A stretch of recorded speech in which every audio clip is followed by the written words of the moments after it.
प्रिय विद्यार्थियों, अभिभावकों, अगर आप इस समय 9th या 10th से निकलने के बाद अपने सब्जेक्ट्स आपको चूज करने हैं, क्योंकि हमारे यहाँ सिस्टम यह है कि 10वीं क्लास तक आपके पास प्रत्येक विषय आपको पढ़ना पड़ता है, चाहे वो SST हो, चाहे हिस्ट्री हो, चाहे साइंस हो, चाहे मैथ्स हो। शुरुआत में आपको सब पढ़ना है।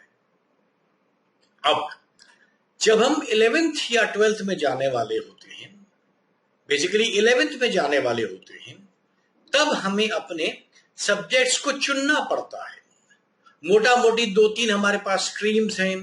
ह्यूमैनिटीज हम कहते हैं, जिसको हम आर्ट साइड भी कहते हैं। कॉमर्स एक साइड हम कहते हैं, जिसमें अकाउंटेंसी आती है, बिजनेस स्टडीज आता है उसमें। इसी प्रकार साइंस एक स्ट्रीम है, जिसमें फिजिक्स, केमिस्ट्री, बायोलॉजी या मैथ्स आता है या दोनों आता है। तो इतने सारे सब्जेक्ट्स में आपको चुनना पड़ता है। तो सबसे पहली बात तो आप ये समझें कि 10वीं तक एक फाउंडेशन आपके पास थी। हालांकि मैं व्यक्तिगत रूप से बहुत ज्यादा प्रेजेंट सिस्टम का समर्थक नहीं हूं, लेकिन फिर भी हम अगर सिस्टम को गलत बताते रहेंगे तो सिस्टम को बदलने की कोशिश कुछ लोग करेंगे। मैं भी उसमें लगा रहता हूं, लेकिन जो आप विद्यार्थी हैं या जो अभी के अभिभावक हैं, उनको जो सोचना है, उनका समय तो गुजरता जा रहा है। उनको तो अगले वर्ष में, 6 महीने में, साल में सब्जेक्ट चूज करने ही करने हैं। मैं आपसे ये उम्मीद नहीं करूंगा कि आप सब्जेक्ट चूज करने के लिए गलती करें। इसलिए मैं आपसे कुछ बात करने के लिए आज उपस्थित हुआ हूं। मैं इस पूरी श्रृंखला में 2-3 वीडियोस दूंगा, जिसमें मैं जो आखिरी वीडियो दूंगा उसमें मैं आप लोगों के प्रश्नों का उत्तर भी देना चाहूंगा। आप में से जिसको भी जो प्रश्न हो अपने करियर को चूज करने के लिए, या कौन सा सब्जेक्ट आपको चूज करना है, मैं करियर नहीं शब्द इस्तेमाल करूंगा, जो सब्जेक्ट आपको चूज करना है, जो विषय आपको चुनने हैं। यदि आपके पास कुछ संशय हो, कुछ पूछना आप चाहते हैं, तो मैं यथाशक्ति, यथासंभव जो मेरे पास जो भी ज्ञान है, जो भी मेरे पास नॉलेज है, उस बेसिस पर आपको उत्तर जरूर देना चाहूंगा। अब सबसे पहली बात, क्लास 10th के बाद सब्जेक्ट चूज करते हुए कुछ बातों का आप ध्यान रखें। अब आपकी उम्र इतनी बड़ी हो गई, आप जानते हैं 15-16 वर्ष की उम्र में आप क्लास 10th का पेपर देते हैं, और 10th क्लास के बच्चे को 16 साल की उम्र में आप बिना गियर की गाड़ी चलाना, बिना गियर की बाइक चलाना आपको सरकार अलाउ करती है। आप इंडिविजुअल लेवल पर अपना आज बैंक अकाउंट खोल सकते हैं, और अगले 2 साल के बाद सरकार की मतदान में आप योगदान दे सकते हैं। मतलब आप, सरकार ये मानती है कि अगले 2 साल में आप इतने परिपक्व हो जाएंगे, इतने मैच्योर हो जाएंगे कि आप कौन सी सरकार को चुनना है, यहां तक आप सोच पाएंगे। तो एक तरफ से तो हम ये समझते हैं कि हमारे बच्चे अगले 2 साल के बाद सरकार चुनने की क्षमता रखें, और दूसरी तरफ वो आज कंफ्यूज हो कि हम 10वीं के बाद कौन सा सब्जेक्ट चूज करें। ये एक विरोधाभास नजर आता है। तो आइए कुछ बात करते हैं। विद्यार्थियों, सबसे पहले तो आपको मन में एक बात लानी है जो बहुत आवश्यक है मेरे लिहाज से। सबसे पहले, क्या 11वीं के बाद जो भी आप करना चाहते हो, पढ़ना क्यों चाहते हो? यदि आपके पास पढ़ने का कारण यह है कि मेरे माता ने कह दिया है, मेरे पिता ने कह दिया है, मेरे चचा ने कह दिया है, या सब पढ़ते हैं तो मुझे पढ़ना है, ये लाइन आपको जीवन में, पढ़ाई में बहुत ऊपर नहीं ले जा सकती।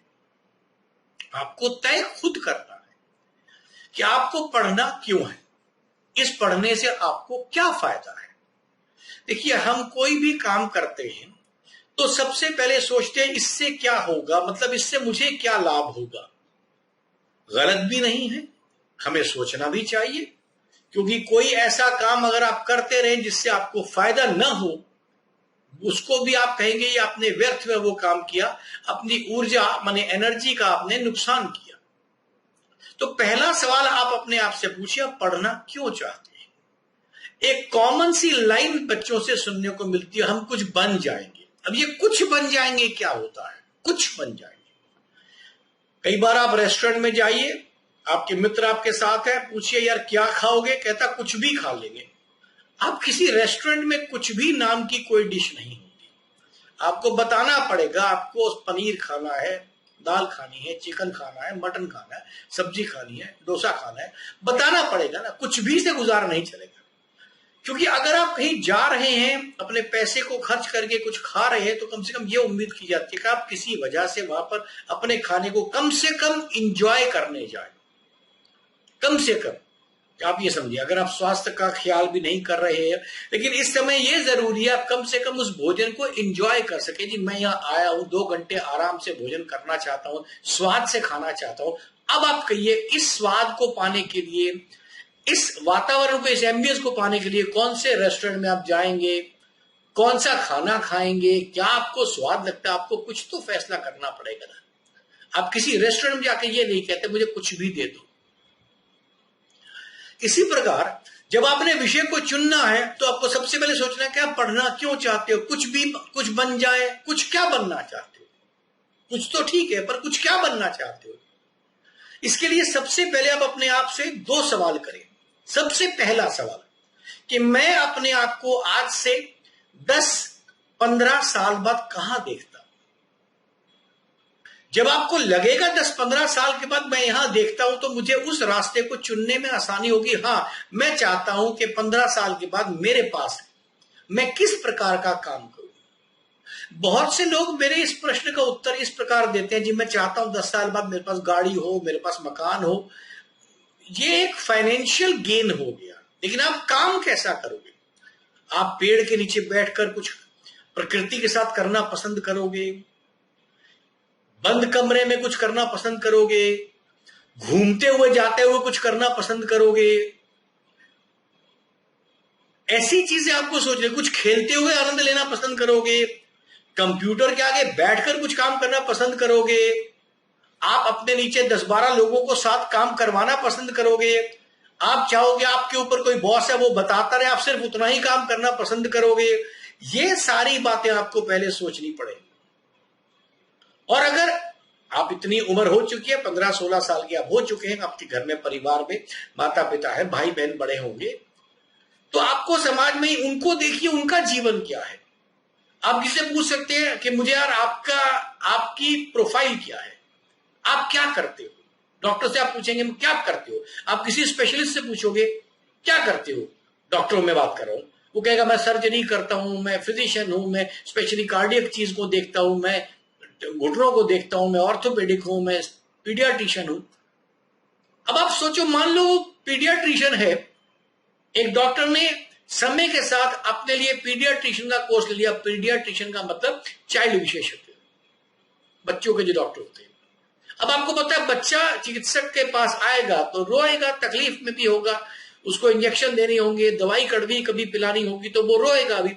अब एक व्यक्ति को बच्चों से प्रेम ही नहीं है और उसने वो काम चुन लिया कि जी मैं पढ़ लिया, मैंने नीट क्वालिफाई कर लिया, मैं डॉक्टर बन गया, उसके बाद मुझे सीट मिली पीडियाट्रिशियन के लिए, मैं उसके लिए बन गया। तो यार तुम जिंदगी में सुखी कब होगे? क्योंकि तुम्हारा काम सुबह से शाम वो रहेगा। ऐसे ही मैं आपको एक और उदाहरण देता हूं। बहुत बड़े लेवल पे लोग समझते हैं आईएएस बन के हम जज बन जाएंगे, हम यूपीएससी का पेपर क्लियर करेंगे, जुडिशरी में जाएंगे। मेरा एक दोस्त था, एक बार वो जज बन गया और मैं उस समय एक फैक्ट्री में काम करता था, मुंबई की बात है। तो मैं और उस दोनों शाम को बैठे, तो मैंने अचानक उससे कहा कि यार मेरे पास क्या काम है यार, हमने तो इतनी बड़ी इंजीनियरिंग करी थी, फैक्ट्री में मशीनों को चलाते हैं, फिर लेबर को देखते हैं, फिर क्या कमी स्टॉक में रह गई है उसको देखते हैं, कभी कभी फैक्ट्री इंस्पेक्टर आता है उसको देखना पड़ता है। तो हमें यार पढ़ा तो हमने कुछ और था, केमिकल इंजीनियरिंग करी थी आईआईटी से, लेकिन ये सब भी साथ में कर रहे हैं। तो उसने मुझसे कहा कि आदर्श जी आपने तो इतना बता दिया, मेरा सोचो ना, मैं जज बन गया हूं और मैं जज किसका हूं? क्रिमिनल कोर्ट का। तो मेरे पास तो रोज सुबह शाम एक ही चीज आती है, इसकी हत्या होगी, उसका बलात्कार हो गया, उसके घर में डकैती पड़ गई, 2 गुटों में लड़ाई होगी। कहता मैं सुबह से शाम सोचता हूं कि दुनिया में क्या इतना आतंक आ चुका है, लोग इतना लड़ते हैं।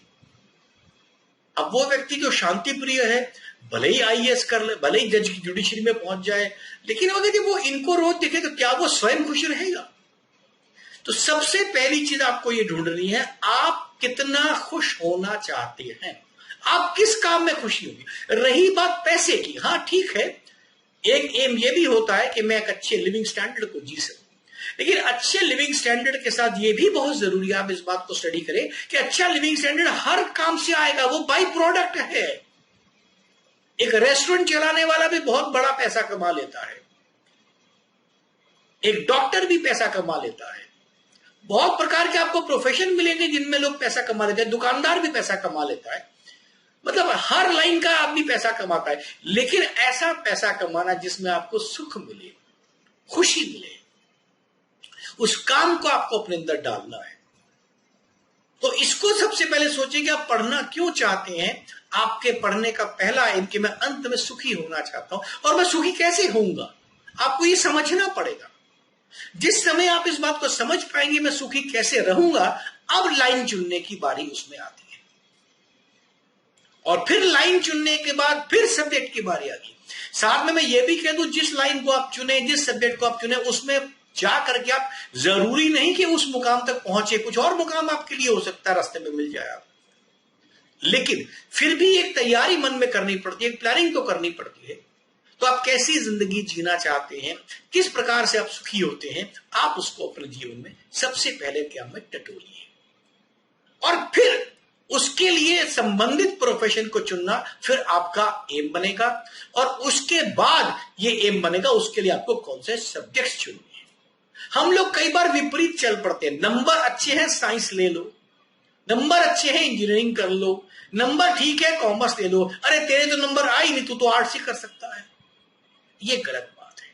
और एक बात मन में याद रख लीजिएगा कि हर सब्जेक्ट में मेहनत है, कोई विषय ऐसा मुफ्त का नहीं है कि बिना पढ़े जिसमें गुजारा हो जाए। किसी में कम है, किसी में ज्यादा, ये आप समझती हैं, लेकिन जिसमें आपका इंटरेस्ट आ गया उसमें आपकी मेहनत कम है, जिसमें इंटरेस्ट नहीं आया, आपको जिस विषय के प्रति आप में रुचि जागृत नहीं हुई, वो विषय आपके लिए खराब है, खराब ही रहेगा। अगली वीडियो में इसके बाद की चर्चा, ताकि आप अपने आप तब तक सोच लें कि आप क्या बनना चाहते हैं, आप अपने आप को आज से 10-15 साल बाद कहां पर एक सुख में देखना चाहते हैं। धन्यवाद।